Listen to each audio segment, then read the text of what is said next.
What's going on, everybody? Welcome to another episode of the Culture 316 podcast. I'm one of your hosts and producers, Jordan Nahisi. Join with oh my god, I haven't done this in a while. What's up, guys? I missed like 2 episodes. It's your co-host Mo. How is everybody? Yo, It's why did been he leave like that? I have no idea. I guess he disappeared. My intro was that Banks, offensive. he was just like, I'm out of here. Banks was joining with us. I think he's back now. Did he change his Yes, name? he joined. Yes, his name is Beige KO. But that's been his name since he jumped on the feed. But thank you guys so much for tuning in to episode 34, season 4 of the Culture 316 podcast. Speaking of which, we had our Survivor Series space this past week, and it was great per usual. So thank you to everyone who showed up to our Culture 316 space on Twitter. Our next one will be December 8th for NXT Deadline, which is the last WWE Premium Live event of the year. And then after that, I believe we will probably be doing something for AEW World's End. So be on the lookout for information pertaining to those two. As always, if you're listening on Apple Podcasts, Spotify, anywhere podcasts can be streamed, be sure to be sure to subscribe, be sure to give the show a 5 stars because that is how we are able to expand our audience. If you are listening or watching on YouTube, be sure to like, comment, and subscribe per usual. A lot has been happening in the wrestling world pertaining to a favorite wrestler of these two lovely contributors slash hosts of mine. So we're not gonna waste any more time because this past week we saw WWE Survivor Series coming live from Chicago. Eventful to say the least. If you were on the space, you would know that there was a lot going on. But I wanted to kind of get everybody's kind of feedback on Survivor Series. How did you guys enjoy Survivor Series? How would you rate it? What were some of your standout moments? Go ahead. The floor is y'all's. I'm gonna go first. I'm gonna give this shit like it was a 6 out of 10 for me Mhm. because I was bored as shit for most of the pay-per-view until the last match. And that's when Mhm. all the great surprises came in, the good sequences came in. I felt like when it came to like the women's war games, it wasn't bad, but to me, war games was the best in NXT with the women. And ever since it came to the main roster, it just hasn't given me that zing, that taste. They keep doing too much gimmicky shit, like bringing in chairs and then not utilizing them. They're just throwing shit in the ring. That was annoying me. They all just kept running up, going under the apron, throwing shit in there, and then not really like doing too much with it. I mean, they had a spot with the trash can. I'm pretty sure I saw Io do that shit already. So I'm like, okay, like what else? Like what else you gonna get me? Then there was a bunch of throwaway matches in the middle. Like I don't want to see the Miz wrestle every pay per view. I'm sorry, that shit gets boring. Zoe Starks, get her out. Get her out. She does nothing for me. But Rhea's ass carried the match. Whatever pants she was wearing, that shit was sitting nice and pretty. Yes, ma'am. But the main event is what carried the whole pay per view, and of course the surprise at the end. But I know you guys want to go into that. I'm gonna give that shit a 6 out of 10 and pass it to Banks. What do you think about it? Hey man, I was playing Uno and charades with my family.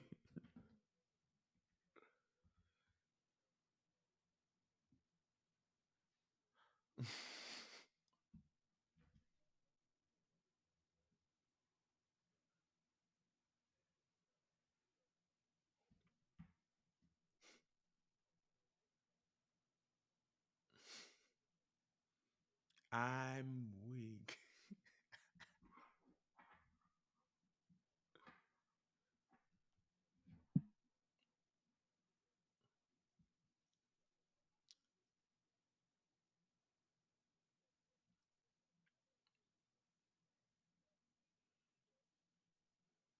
He gonna get a couple little Not DDTs Randall. in, like we know.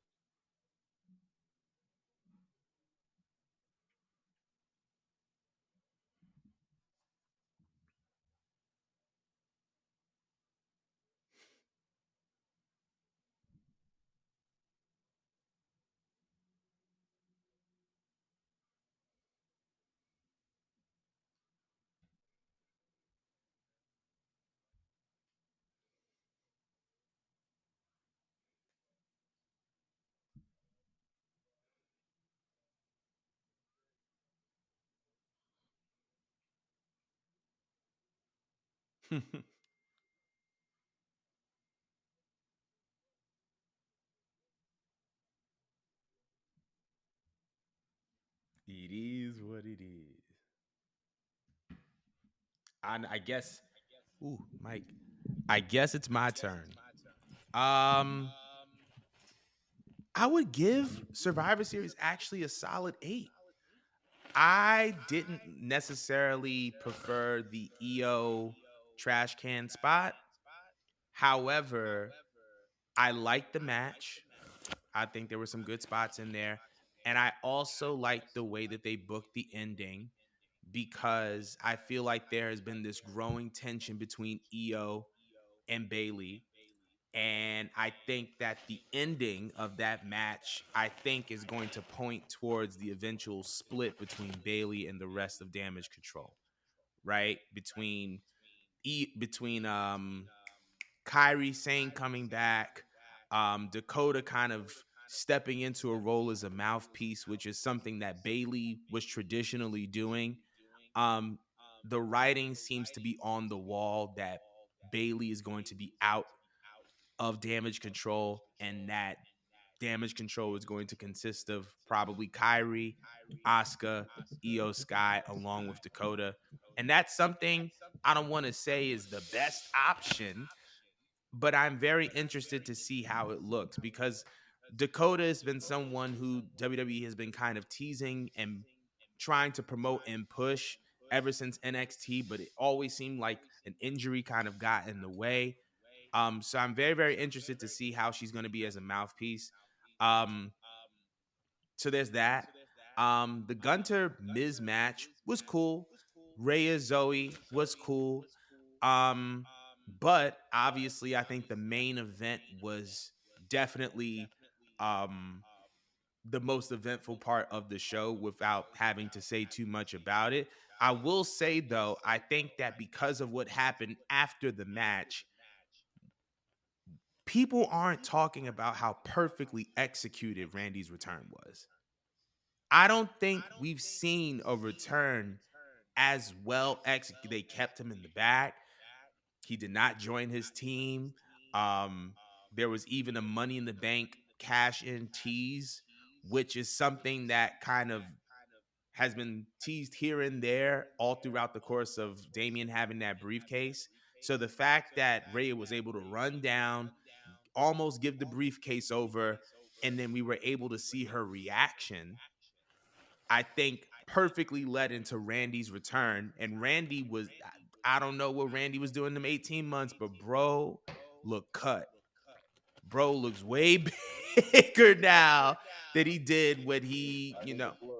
yeah, He had right. like I two need to more know, pack cents.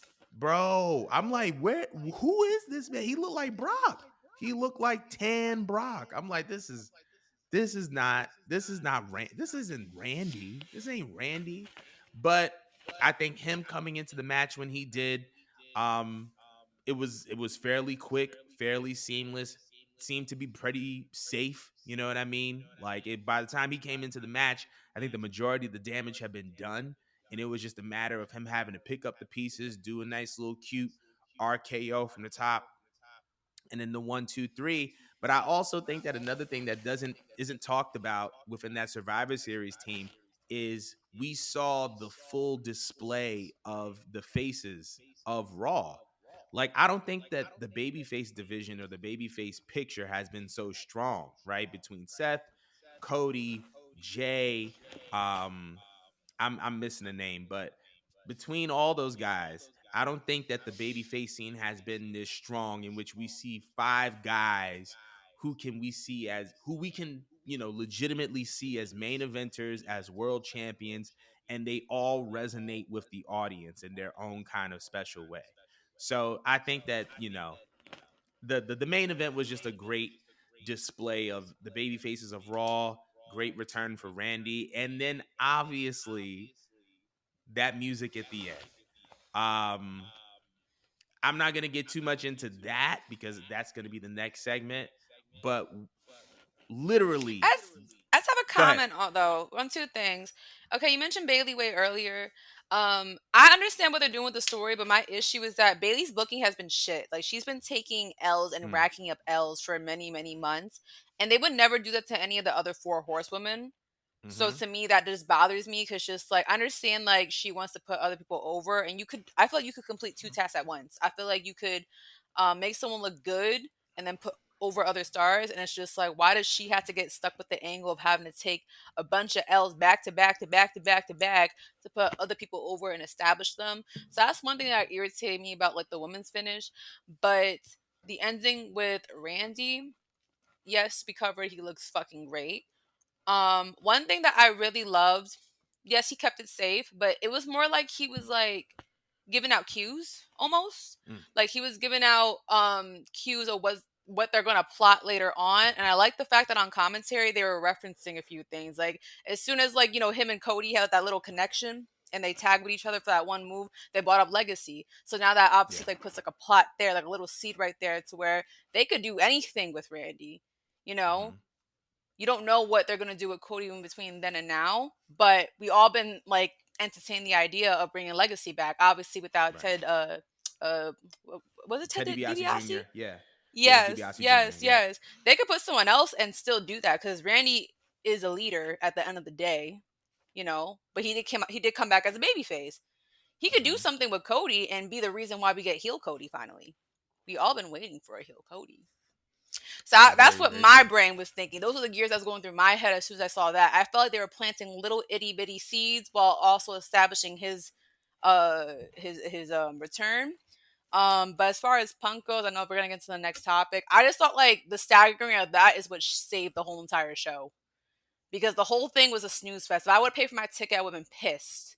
But seeing that Mm. ending and this the returns, that's what the whole pay per view was about. But we're And gonna just get into that. I Go was going to ahead. say we're going to get into that to stagger off just a couple of statistics pertaining to Survivor Series. This is reported from WWE PR. This year's Survivor Series broke the all-time Survivor Series merchandise sales record, higher Survivor Series gate than previous year. Broke the gate record for WrestleMania 22, which was also held in Allstate Arena. Sponsorship revenue went up by 22% compared to the previous year. So I think that it's safe to say that Survivor Series 2023 was a success. Survivor words.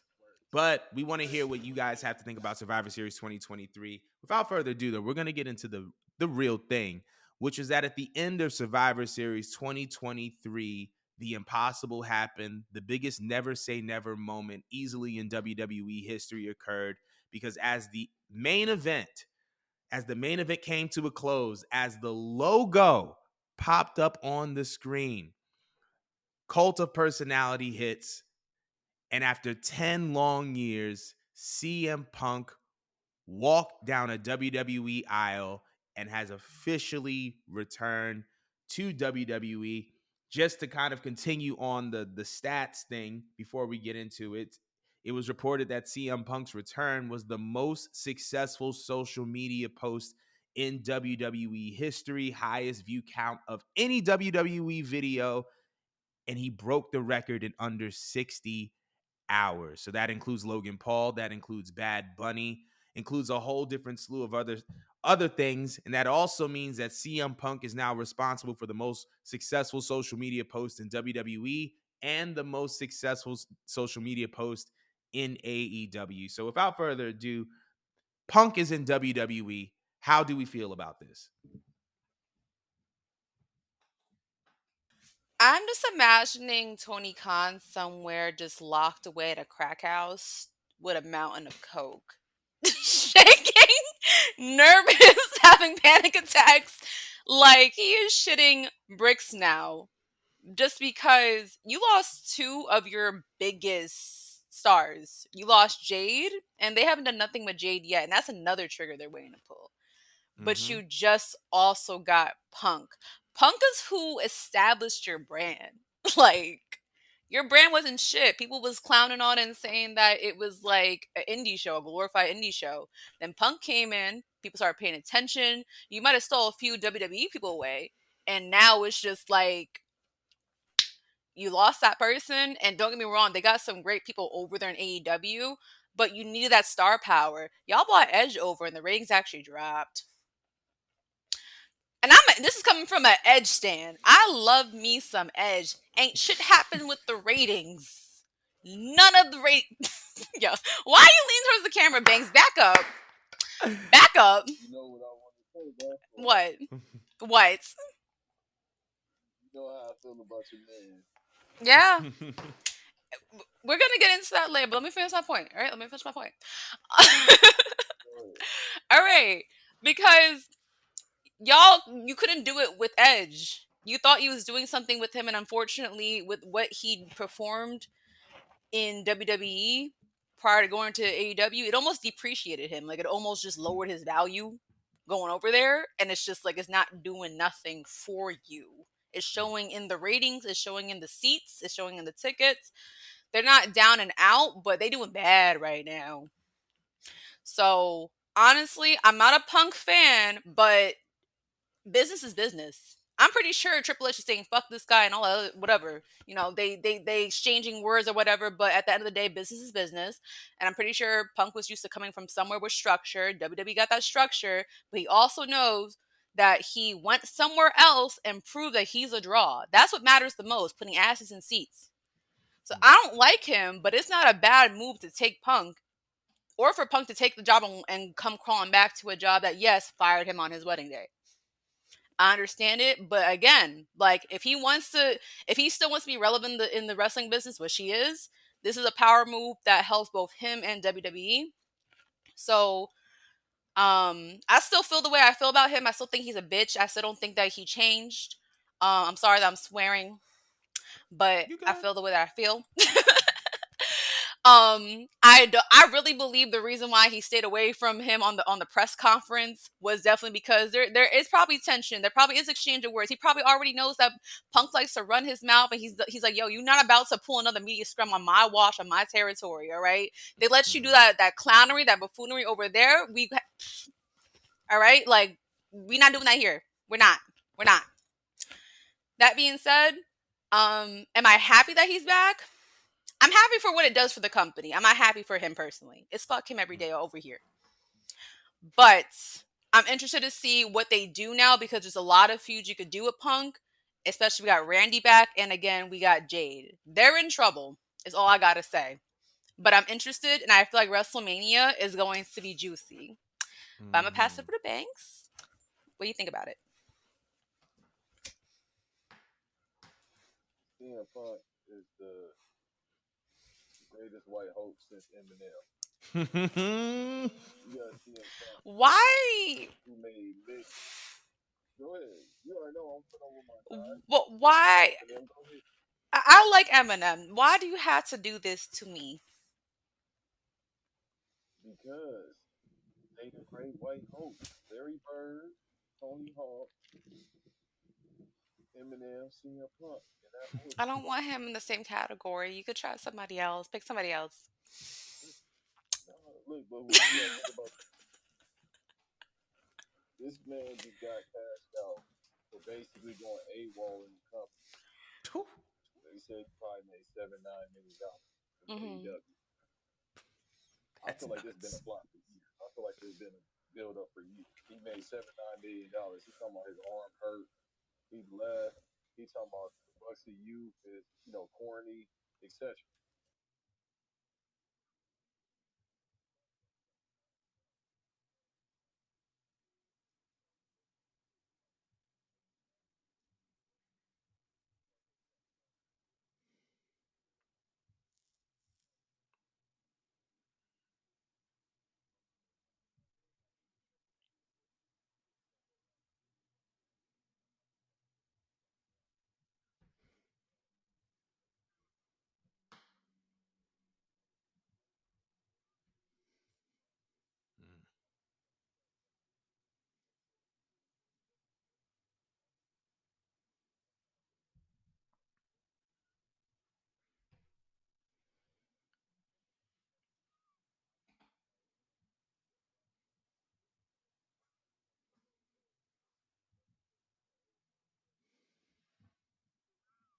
That's a fact. That's a fact.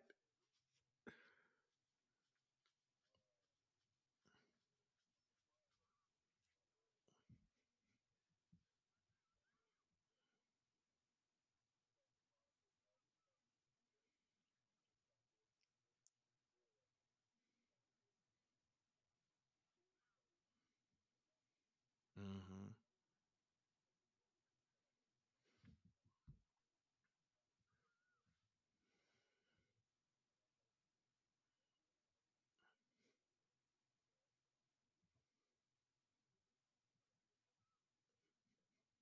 Mm.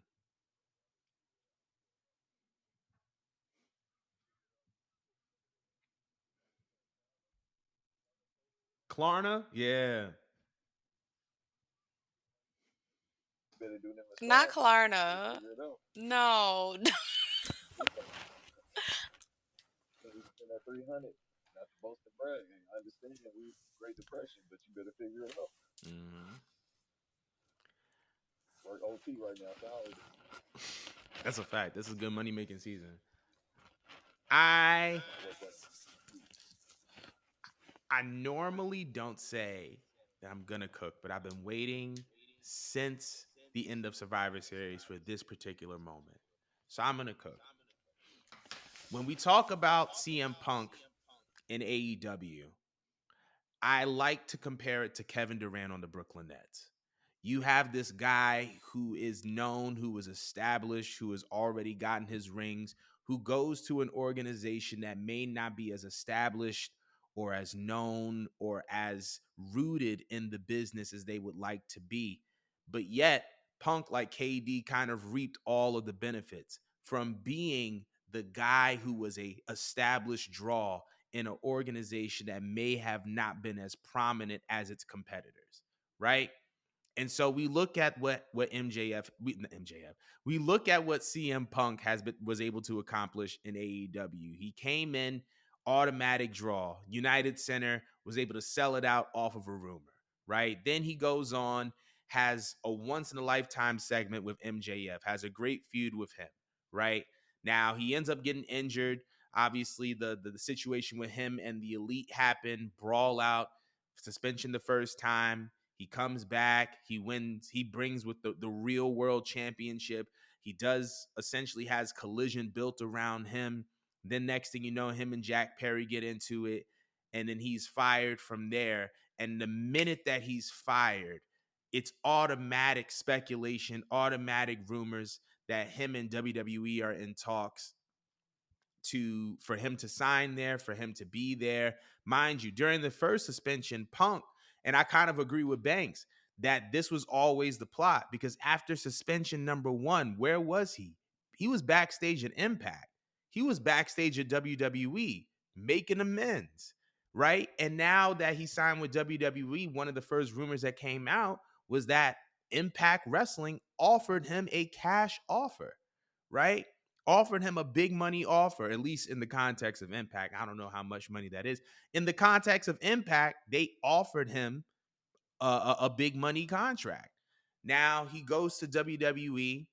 And one of the things that I was paying attention to, in addition to his return on Chicago, we knew that it was going to be electric if he showed up there. That's home for CM Punk. That's the Knicks in the Garden. That's the Yankees in Yankee Stadium. That, like, Punk in Chicago is undefeated, point blank, period. But I listened and I watched his promo the night afterwards. And everybody was expecting him to bury AEW. Everybody was expecting him to fire off a shot. He didn't mention one word. Not one word. And that was the best thing he could have ever done because a promo against him would have been promotion for them. He didn't mention the Young Bucks once. He didn't mention the Elite once, Hangman once. Now, it's safe to assume that they probably all signed non-disclosure agreements, agreeing that they wouldn't talk about it. But honestly, if I was Tony Khan, I would want Punk to say something about me. Because if Punk were to say something about me, that means that everybody's getting ready for Wednesday to see who's going to say what about Punk. And he didn't. He kept it about WWE. He said, I'm home. He said, I listened to the wise man, clearly a Paul Heyman reference. and not everybody's happy to see me. Clearly a Seth Rollins reference. So he planted 2 seeds for 2 potential feuds, and he got up out of there in 5 minutes plus. And now, in addition to that, in addition to the fact that he has the most successful social media post in WWE, the most successful social media post in AEW, his shirt just dropped on Saturday night. It's a top seller in WWEshop.com. But if you go to Pro Wrestling Tees, he's a top merch seller for AEW. Who you know gets fired and is still the biggest draw of their other company? What are we talking about here? What are we actually doing? And then everybody wants to say, shout out to Jack Perry, shout out to the Elite. For what? Giving Hunter more money? Giving Vince McMahon more money? Giving WWE more money? Oh, but the vibes backstage are good. If vibes were about money, then the Brooklyn Nets would be NBA champions. Then the most adorable sports team you know would be winning. Vibes ain't money. Money is money. And you just gave your top draw to your competition. You're bugging out. What are you doing? And now Tony is focusing on the Continental Classic, which is cute and all, but all the people that was leaking all the information, Young Bucks is chilling with their family right now. Hangman, we don't know where he at. He's somewhere being a cowboy John Moxley with this all black when he's beefing with Swerve. Like you just gave away money is what happened. And there's like I get it, like not everybody is a fan of Punk. And like you're entitled to that. But anytime you give the competition money, the last time a WWE competitor fumbled this badly, it was when Tony Schiavone went on Monday Nitro and told WCW fans that Mick Foley was about to win the WWE title. And right when they thought they had one up, you know what happened? Everybody switched over to Raw. Banks, what was you about to say? Go ahead. Bet. I thought you I thought you was about to say something. But yeah, like I get it, right? You want to have a good locker room. Was Punk the most palatable person? Probably not, right? He was controversial, but like Mo said, I don't want to say that CM Punk is AEW. CM Punk is the godfather of the revolution that built AEW. In 2011, when Bro had that pipe bomb and he was talking about Ring of Honor and New Japan Pro Wrestling and how Vince McMahon shouldn't be having creative control, he was laying the foundation of the ideologies that would fuel fuel the revolution of a Bullet Club getting popular, which will lead to the Elite getting popular, which will lead to All In, which will lead to All Elite Wrestling. Everything that we love and we praise about AEW, Punk was laying the foundations of that in a promo that's at this point damn near 13 years old, and you give him up to WWE and you think you won. All right.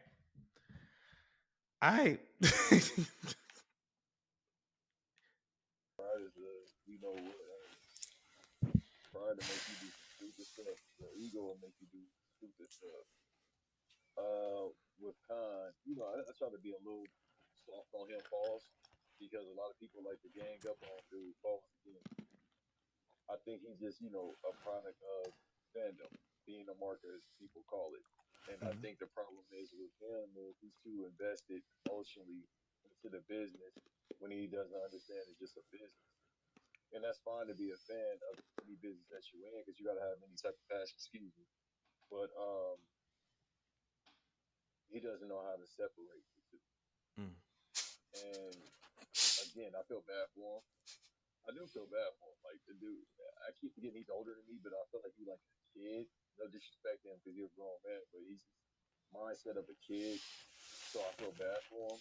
But you gotta understand who he's going against, brother. And MJF ain't going nowhere. He might get MJF 5 to 10 mil. I agree with that. I just think that this was and it was interesting. I mean, this is probably going to segue into the next topic, but it was interesting kind of like how the world received CM Punk versus what I think Tony Khan expected. Because I think Tony Khan thought, oh, people in AEW said that the vibes were bad, that he's in the locker room. So clearly, if he were to go to WWE, it wouldn't be a warm reception, right? Banks, you can attest to this. Mo, you can attest to this. For years, people would complain about Vince McMahon until cats got blue in the face. But if WWE was in your city and No Chance in Hell hit, you're singing that theme song bar for bar. Oh yeah. Bar Yup. for Yup. bar. So you need to understand, wrestling fans, AEW fans, WWE fans, Tony Khan, to anybody who's watching this podcast, maybe you are, maybe you're not. Let me tell you something. It's a different song when the music hits, bro. I don't care where you stand on CM Punk. When you have a man in your company that makes grown men cry, the tune will change when the music hits. Like, there was cats at Survivor Series that were saying that CM Punk chants were happening, and then people would boo. And then those same people that would boo pop when Cult of Personality hits. He came back to home Everybody, base. You're not gonna boo somebody that came back to home base. Look at what happened with Cody. absolutely, I agree. But I'm saying this to all I'm saying is that you can't judge where people stand on a wrestler just because cats get on Twitter and they fire off on 140 characters or less. Twitter's not Because guess real. what? They need Those to shut same the people fuck that's up. complaining are the same people's buying the T-shirt. Yup. If Punk wasn't profitable and Punk wasn't vibey, why is he a top seller in two companies, one from which he just got fired from? That's embarrassing. Is that on purpose? Like, why would you keep his merch up? I don't. Maybe he owns the rights to that design or his name, image, and likeness. That's That's probably the embarrassing. case. That's You have a probably the main case. champion. He's been holding that belt for a long time. The fact that he's not outselling Punk by now is crazy. But the Craziness. fact, You want to ask about that MJF shirt? That's what you want? I don't want no MJF shirt. Yeah. And like again, he's from Long Island. I should want to represent him. I still don't want an MJF shirt. But He ain't from Hempstead. huh? He ain't representing. I like. He ain't from Hempstead. What are you talking about? He It's a definitely fact. did. Didn't he graduate from some school out here Creator in Pro. Hicksville or some shit? Yeah. I Yeah. think he did. I think he graduated from Creator Pro. But You're but correct. even if, right? It's like, even if all this stuff is true, it's like, once again, like, y'all need to stop looking at these cats' opinions, and you need to start looking at the numbers, because that's what matters. Yeah. That's what matters. You think Tony Khan's Huh? regretting his decision? I think so. No? I don't think he regret because he is consistent. So he's like, all right, I'm about to bounce back. That could be true. I mean, we kind of Ooh, staggering but- onto a topic that we're moving on. I was about to say, we're about to move on, because right after CM Punk, right after Punk debuted WWE, all the video views shattered, all that, whatever. After all of that, Fightful had reported that Bryan Danielson was revealed as the head of the disciplinary committee that terminated CM Punk from All Elite Wrestling. You I shaking have your my head, Banks? opinions. I have my opinions, but I want y'all. Nah, I go need to know first. why he's shaking his head. Yeah, I used to look up to y'all niggas. Remember Idols versus Rivals? Rick Ross? Yes, sir. Rather you than me? That's all it is, man. I used to look up to y'all, bruh. I was seeing fun saying about the dragon. Hmm. Man, bro, remember ROH? We was oh, now you snitching on me? Be on, bruh. Judah. What's it called? Judah? Here we go. Judas, yeah. Judah, bruh. Backstabbing, man. All good. But hey, what if Daniel Bryan ain't on it? I know it's good. We're gonna get you back to the E, bro. Cause I might come back for one eye. Mo, what do you think? I like said in previous times in the podcast that I feel like Daniel Bryan's the perfect like leader for AEW just because he's a veteran. But he's not too old. He's not like from Jericho's era. But he's a veteran enough per se. He's kind of like in the same category, sort of, as CM Punk in my head, even though I know CM Punk came in beforehand in WWE than Daniel Bryan. But their come up, from my perception, was around the same time. That being said, with Daniel Bryan, you never like come across hearing him with drama. You never hear him complaining. He's always just kind of doing the right thing. He does what's best for business, and he gives people the best damn good match. He's just your guy.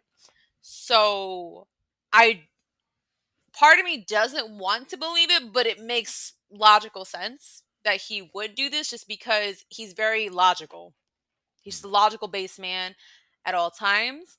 And he probably was thinking about what was in the best interest of like the morale backstage. And backstage, there's obviously a lot of tension. Mhm. Punk's a hothead. He flies off the mouth and says what he says in that exact moment.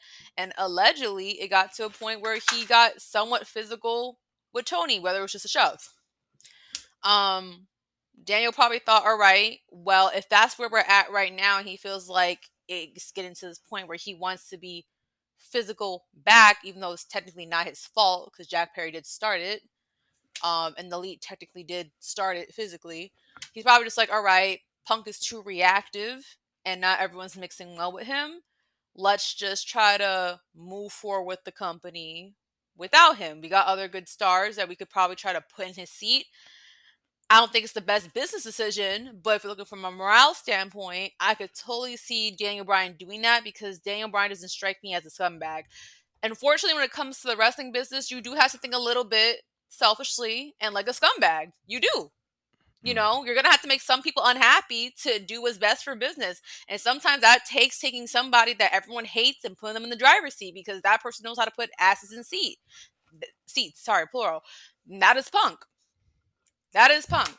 That being said, I don't disagree too much with Daniel's opinion because I see where he's coming from.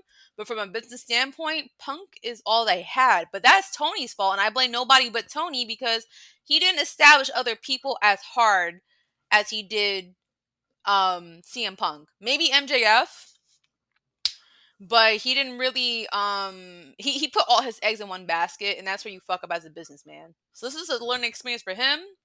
It's unfortunate. It is what it is. But Brian, if he made that decision, I can't say it was a bad call, but it was a bad call in terms of what AEW is going to do for the next for the rest of the year, or what they're going to do to challenge WWE going into WrestleMania. That's just my take. But I'm gonna pass over to you, Jordan. What do you think? So I had to find the statement just to kind of see if what was reported was in alignment with the statement that was released on September 2nd by Tony Khan. Mhm. So here's the full statement. Let me just click on this real quick. Not now. All Elite Wrestling has terminated the wrestler and employment agreements between Phillip Brooks, CM Punk, and AEW with cause effective immediately. The termination was confirmed today by Tony Khan, CEO, general manager, and head of creative of AEW. Termination follows a week-long internal investigation of an incident occurring backstage at AEW All in London on Sunday, August 27th. Following the investigation, the AEW Discipline Committee met and later convened with outside legal counsel before making a unanimous recommendation to Khan that CM Punk be terminated with cause. So I looked that over and I read that over to say that everything kind of looks to be in alignment. It looks as if Khan had multiple kind of consultants, and it just seems to be that Brian Danielson was one of those consultants, right? One of the things that I've always said, especially over the past year, ever since I guess CM Punk's first incident, was I feel like Tony kind of stepped up the infrastructure and the order within AEW by employing people who were producers or employing people who could be mentors and coaches. It's interesting now because it seems like AEW is WWEifying their company as WWE is AEWifying their company. And I'll break it down in this way. It seems like AEW is trying to improve on the order and the structure, whereas WWE is trying to loosen their grip on creative control so that girls like Jade Cargill and guys like Cody Rhodes can look at going to WWE as a viable option. And it's more of looked at as a creative collaboration as opposed to a creative dictatorship that was kind of ran by Vince McMahon at one point in time. Um, as far as Bryan Danielson's decision, was it sound? Yes, because of just the vibe in the locker room and stuff like that. Do I think it was the best business decision? No, but if you're going off of vibes, like Mo said, Danielson kind of did his thing. I'm just very curious as to why this is being leaked now. Like, this statement was released on September 2nd, 2023. They could have leaked that Bryan was a part of this committee a week after, a month after, even 2 months after, right? They could have talked about this earlier in the month. Why is it that when CM Punk has a well-received arrival at the competing company, why is it now that Bryan Danielson's name is being put He on out the the forefront? door. He's Huh? out the door. What do you mean? He's on his retirement run. What you mean? Out the door? I mean, yes. Simultaneously, I mean, he was on broadcast this past week on Dynamite saying that he was going to be involved in All In 2024. And on Okay, top but of they that, didn't Tony, name drop. They didn't name drop AEW earlier on. So I feel like for them, if they want to get a little bit of just like attention, they're gonna be like, "Oh yeah, well we're the whole reason why he's there." So thank guys. That's all that it but is. it could be. I just find it suspicious in the sense that, like, you waited until a positive reaction was generated from Punk's kind of They going to want to take WWE credit to say for so. it. That makes sense then. Now that that's kind of put into perspective, that makes sense. But I don't know. I just think that this is just, once again, I think sound decision making from Bryan Danielson. I just think that it's very, very interesting timing that they put this out now. But I'm not going to dig a little bit deeper. Oh, I will say this because I actually meant to say it the first time. WWE is the red button of pro wrestling. There is a lyric Drake put out for all the dogs. Not He put Dre. out a he said there was a lyric that he put out. He said, "If I press this red button, dog, everybody getting heaven gated. If I press this red I button, it's over. It's up." I'm not And I'll taking put this Drake into seriously. Pick somebody else. I'm putting this in, but hold on. I'm gonna put this into some perspective for you. I'm gonna put this into perspective for you, right? I'm gonna put this into some perspective for you. It is TV right season for WWE, right? Their deal with the USA Network is expiring. They have CM Punk, they have Cody Rhodes, they have Jade Cargill. In addition to Mhm. retaining Roman Reigns, in addition to retaining Seth Rollins, in addition to successfully being able to contract and facilitate celebrity talent like Bad Bunny, like the US champion Logan Paul. WWE is going into 2024 and they're going to secure a bag. But let me also run this by you. Yeah. Do you want to know who's been interested in WWE's TV rights deal?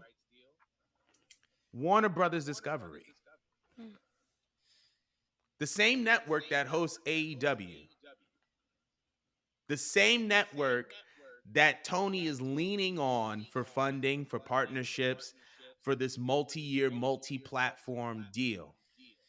All WWE, if this is true, all the WWE has to say all the WWE has to say to Warner Brothers, oh, you want us? We want exclusivity. Mm. If you want us, we can't be on the same network as AEW. And by the way, we have CM Punk. By the way, we have Cody Rhodes. By the way, we have Jade. So, you figure that out. And I think that is just such a genius move because this whole time, Tony it's a war between Tony and Nick, in my opinion. Not Tony and Hunter, not Tony and Vince. It's Tony and Nick. And they keep going tit for tat, and Tony doing a little bit of petty this, and Nick is doing a little bit of petty that. Nick Khan is putting WWE in a position to do the ultimate tit for tat. Meaning, Mm. if you try slapping my face one more time, I'm punching you in the mouth and you're not getting up. So you could throw shots if you want to. You could do this attendance record thing if you want to. Because if I press this red button, it's up. It's up. That's all I had to say about that. But I want to know how. Wait, I What have do one you more say? comment. Do Go you ahead. think that if they acquire Sasha Banks at this point, being that they took Cody, Jade, and now CM Punk back, do you think Mercedes could save this? Or it's just they're far gone? It's a wrap. I don't think AEW is far gone. I think that they still have a very, very deep talent roster, and I think that they are on the brink of something incredibly special with Swerve. But they need to not play around. They need to not play around with Swerve. They need to not play around with the talent that they do have that is super valuable to them. But I just think that they, once again, don't like, what's at your disposal. You know who the fans want to be at the top. Do what y'all got to do. I don't think it's over for AEW. They're just in a very, very difficult position because they gave their competitor money. But moving past that, the most important thing, the second, what's more important than what's now is what's next. You have what's next in your locker room. Just don't be stupid. But Okay. that's that. But moving on. So speaking of WWE, speaking of AEW, we're gonna hop back over to WWE just in a little bit because according to SE Scoops, WWE's average attendance, and this is actually pre CM Punk, WWE's average attendance is the highest it's been since the Attitude Era. Why do y'all think that is? Why is WWE's attendance so high compared to where it was a couple years ago? Hmm. You got people you can look at. That's all it is. Like, dude, it's somebody for everybody over here.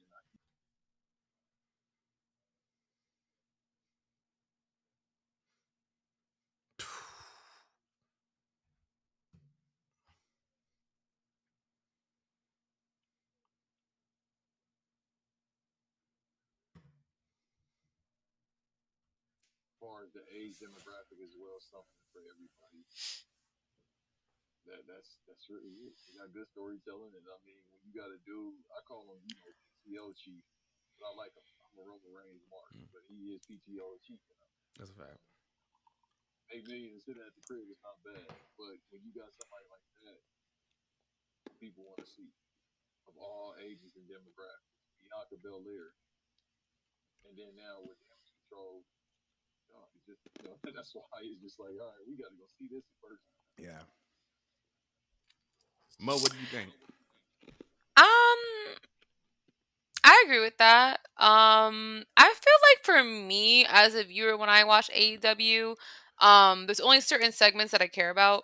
Whereas with WWE, although there are some flat segments there, there's still like a mystery that I kind of want to chase.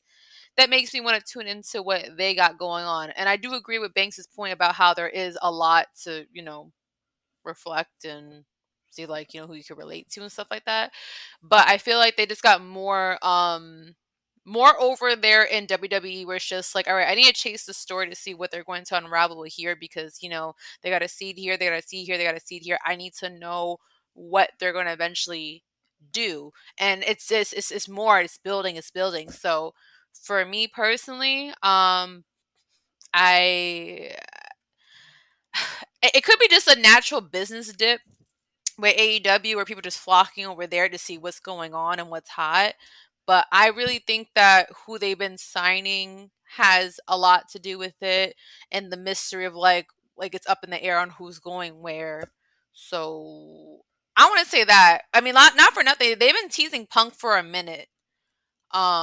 Like he didn't directly say that he was coming or not coming. They put up a report on purpose saying he wasn't coming, but as soon as I saw that report, I'm like, he definitely showing up. And they've been teasing him, and the fact they've just been teasing him subtly, and he has this insane fan base that he has, I just feel like irregardless, it was going to help out the ratings and they knew what they was doing. So I do want to say it's a bit of marketing, and I do want to say it has to do with the signings that they've been having. I don't think that it was just off of natural causes. But what do you think? I think it's kind of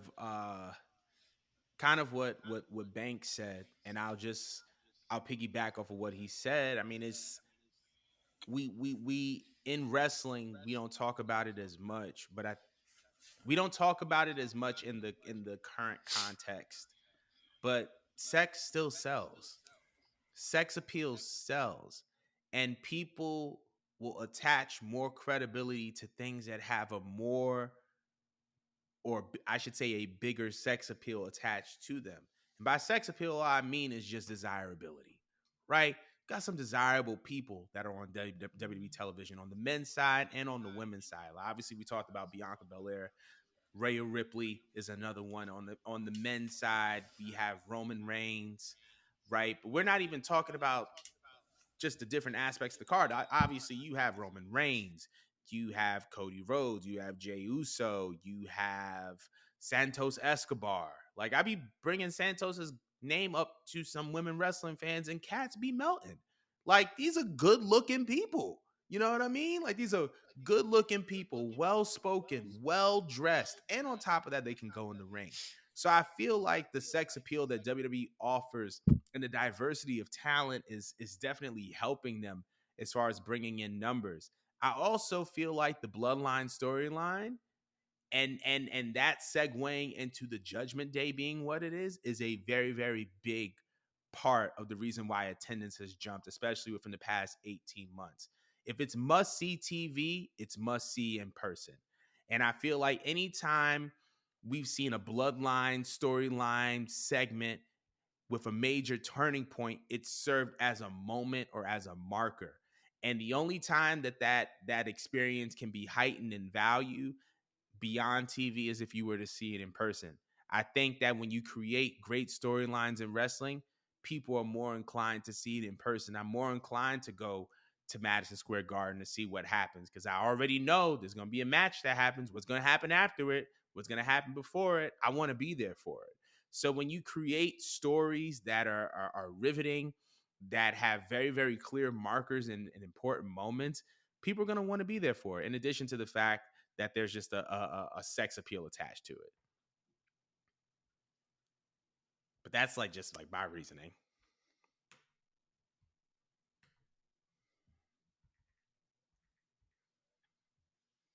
Yeah.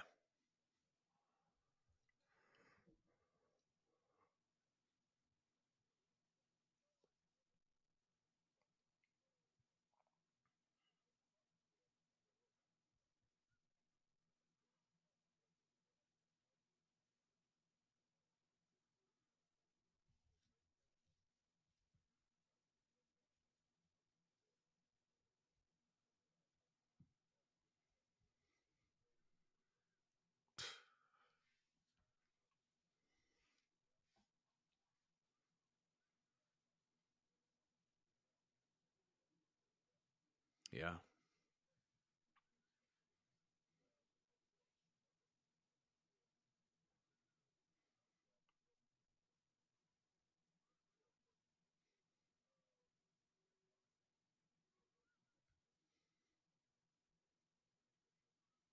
Mm.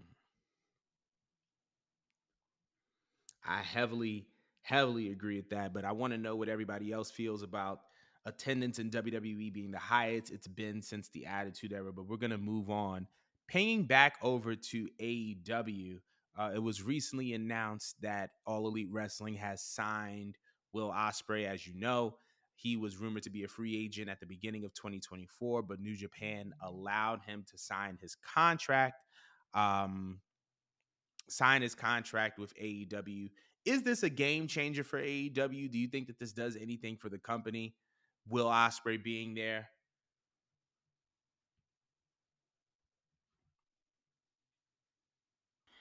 I don't know. I feel like I Go ahead before I say guess. something. Well, I like Will Ospreay. I really do. I feel like he's a great performer. I think he's a great promo. I do feel like sometimes when I watch him in AEW. Although he fits in, I still look at him as being the bigger fish in the pond. I almost feel like he's a little overqualified to be over there, but match style wise, he would get more out of being over there.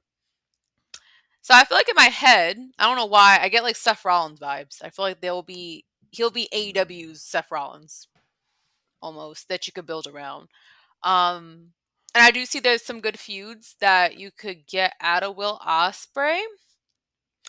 But for some reason, with the way they just been handling other people that came from New Japan, I don't know why I don't entirely believe in that he'll be like their biggest investment. I feel like every time they get somebody that I feel like is a great signing, I feel like they're not doing as much as I wanted them to do with that person. They're not established the way I wanted them to be established, and they end up just blending in with the rest of the roster. I'm not sure if that's on purpose or if they just don't know how to book people or they're trying to be fair. Is it equal opportunity over there? I don't know. But it's like I'm happy for him because I know the matches are going to eat, but it's just like he deserves to be up there. Like up there. I want to see him up there with like MJF and Swerve in them. Like he needs to be like a main event star and rightfully so. So I think it's a good move, but I feel like if Tony Khan wants to try to like make up for everything that's been happening and all the L's he's been taking, please book Osprey correctly. Please make correct moves with Osprey because you could do so much with him and build your company around someone like him. Like he's an international star, in my personal opinion. I feel like Banks is side eyeing me almost because like he doesn't feel that way. I feel judged over here actually. But I'm gonna ask, how do you feel about this? I feel like he's about to eat me up, y'all. Couple of things. Number one, I would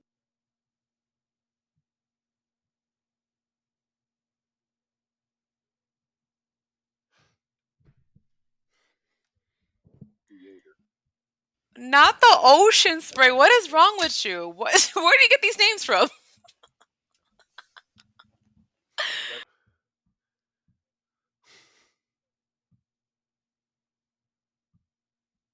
Ocean spray is nuts.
You don't Uh, like the V trigger?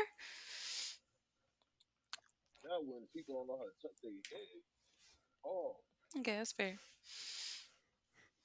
We go on. so it's just like they had one of my favorite matches this year from the first match that they had earlier this year. That's one of my favorite matches this year.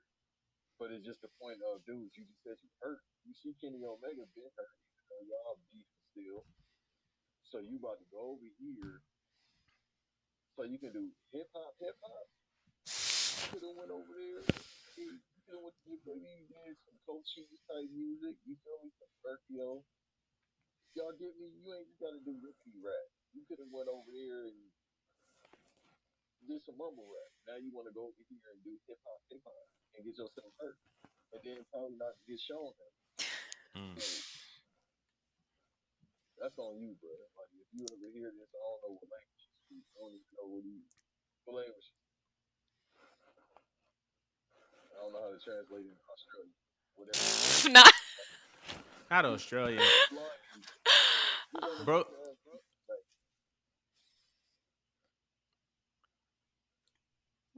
Like, I was gonna say it's interesting that you kind of compare it to like the lyrical miracle rap because I mean I feel like that's what he's doing. Um,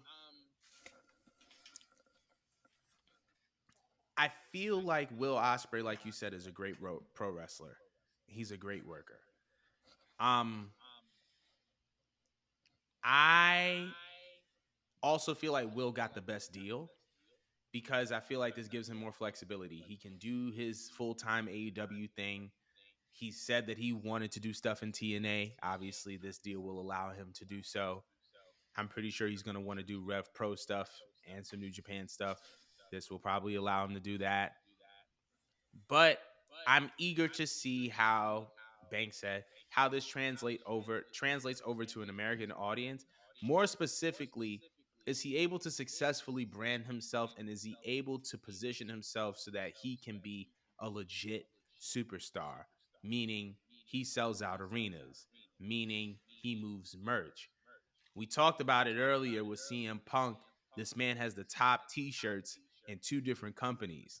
Can Will Ospreay have a top t-shirt in AEW? Can he have a top hoodie? Can he be the guy that fills UBS Arena, Madison Square Garden, Crypto on behalf of AEW? These are things that are left up in the air. I don't know if he has done it yet. I don't know if he can do it. We've seen him perform in front of big crowds. Obviously, him versus Chris Jericho at All In this past year. Obviously, they set an attendance record at Wembley Stadium, right? So we can't take that away from him. But there's a difference between you being a match on the card and you being the franchise player. Can AEW get rings if Will Ospreay is the franchise player? And I think that is something that has to be discussed or that has to be discovered. Banks says no, but we're gonna see about that. I want to know how everybody else feels about this, about Will Ospreay. Um, Let us know in the comments below. We're almost done with this show, y'all. And to be honest, that was the last segment of the show. However, about an hour or so before the show, Ric Flair posted something on Instagram and I wanted to kind of get everyone's consensus on it. All right. So he posted up a picture of him and Sting. Sting, for those of you who are unaware, is currently on his retirement tour. It was announced on Dynamite that his last match will be in Greensboro, North Carolina, AEW Revolution. And that Ric Flair is by his side through all this. He puts on Instagram, I am so tired of hearing all this negativity. I don't need to work and I don't need the money. Can't I simply enjoy being by my dear friend Stinger's side for the next few months without so much hatred? I know I'm old, but that doesn't mean I can't enjoy life. I've earned the right to do whatever I want, and I'm exactly where I want to be.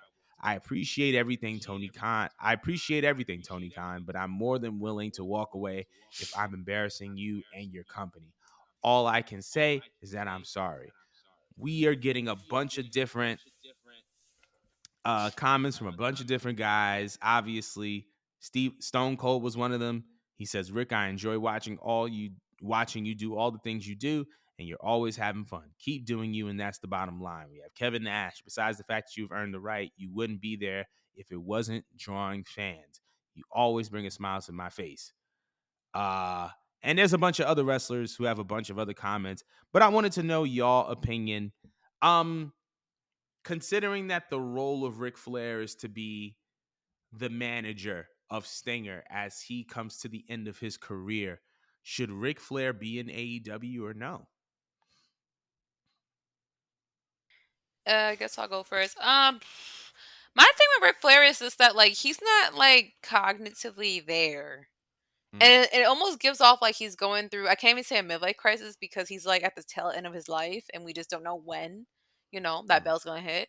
But it just feels like with him, like he doesn't know what to do with himself because he made like wrestling his whole identity. So he's just going to go on this retirement tour that it's just implied. It's like a retirement tour for him where he's just gonna hit up every single promotion possible on the way out, and whatever happens happens, because he doesn't know how to just like exist without wrestling.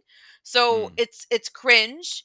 Quite frankly, I don't know a single person in 2023 that's a current modern day wrestling fan that's asking or concerned about Ric Flair. Like, I love what he Mm. did in WWE back then, and I tolerated what he even did in Impact, but it's just like he's kind of like tarnishing his legacy. Mm. Um, and he's not needed. He's not needed. He doesn't add any value to the company. I feel like Tony Khan just feels bad, and he's like a mark. So it's just like he gets excited and he wants to just like do something for these people, just to just say that, oh, I had this person on my payroll before or some shit. Like, I feel like it just makes him feel good. So he's just letting him go ahead and do this, and it's just sad. To me, it's Mm. just sad. I don't want to see him. I don't think any of the new fans want to see him. I don't think the older fans actually want to see him. They want to remember. They want to treat Rick the same way we remember the best version of Shawn Michaels when he still had that ponytail. Mm. That's the way I feel about it. We want to remember you in the best image that you had on the way out. We don't want to remember none of this. No one's going to be talking about this. And I don't think he gets that. Because, like I said, he doesn't know how to exist without wrestling. That's just who he is. I understand that wrestling's like an amplification of your I just stuttered on that word. Amplification of of your personality. But it just feels like um he just really doesn't know how to detach his work life from his actual life. It's a little bit sad. I feel like at this point, just be a dad, support your daughter and your son-in-law, and just play in the background. You do not need a role in wrestling, bro. Like, you're done. Pack it up. You did enough. You did more than enough. Don't nobody want to see this shit. But what do you guys think about it? Hey man, God need to go ahead and shut down Space Mountain. Mm.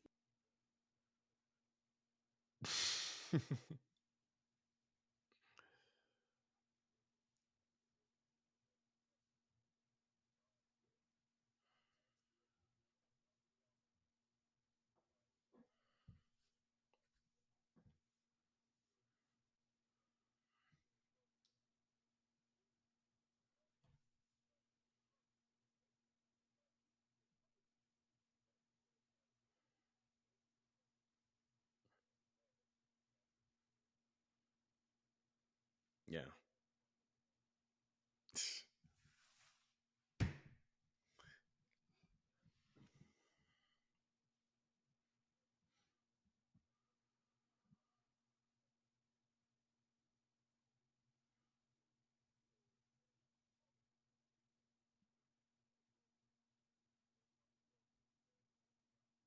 Mm.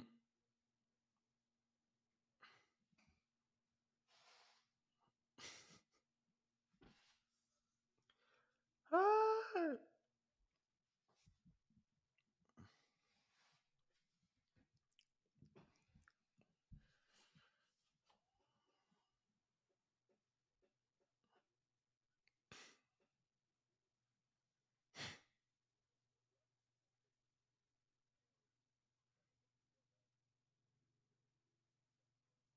Yeah.